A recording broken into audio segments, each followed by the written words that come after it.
Hi, Dr. Dyke Drummond here from thehappymd.com, and in this short video I'm going to show you, especially if you think venting is a good thing, I'm going to show you why venting is a symptom of burnout and it's a dangerous trap door to keep you in Einstein's insanity definition.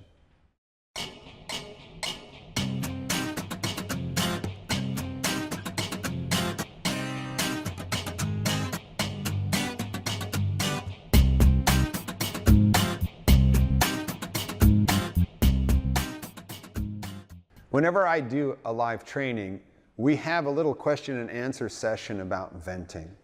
I ask people if they think venting's healthy, and most people will raise their hand and say yes. I also ask them if it feels good. Everybody raises their hand to that, but when I ask does it feel good for a short time or a long time, everybody agrees it's only for a very short period of time. And then I have to clue everybody in, because the reason that people think venting is healthy is because it's so common. If something's that common, it can't be unhealthy, right? Well, actually, venting is one of the second symptoms of burnout. Christina Maslach called it depersonalization. It's being cynical, sarcastic, venting. It's also known as compassion fatigue. Now, the reason that venting feels good for a very short period of time is because it allows you to put a wall up between you and the patient, because in your subconscious there's a piece of you that recognizes that the patient is one of the stresses that's draining you, and venting allows you to put up a little wall. The reason it only feels good for a short period of time is because you're also violating one of healthcare's prime directives. In this case, it's the patient comes first. When you're with your colleagues and venting, it feels good for a few seconds, but as soon as you leave the doctor's lounge, you realize that you've just dissed the people you're here to serve, and it makes burnout worse.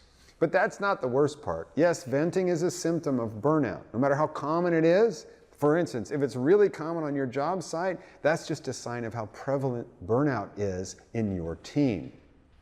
But it's even more dangerous than that, because here's a behavior I witness over and over and over again. Someone will have a frustrating experience and then they'll vent just enough to let off enough steam that they're comfortable going back to work and doing the same thing again. They vent and go back to work but don't change their behavior. Which brings up the need for us to get in alignment on Einstein's Insanity Definition. That definition is doing the same things over and over again and expecting what? Yeah, a different result.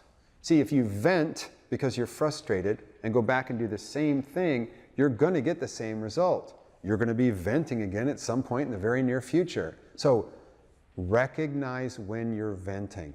Recognize that you're feeling stressed, and this is a sign of burnout. However, take a big breath.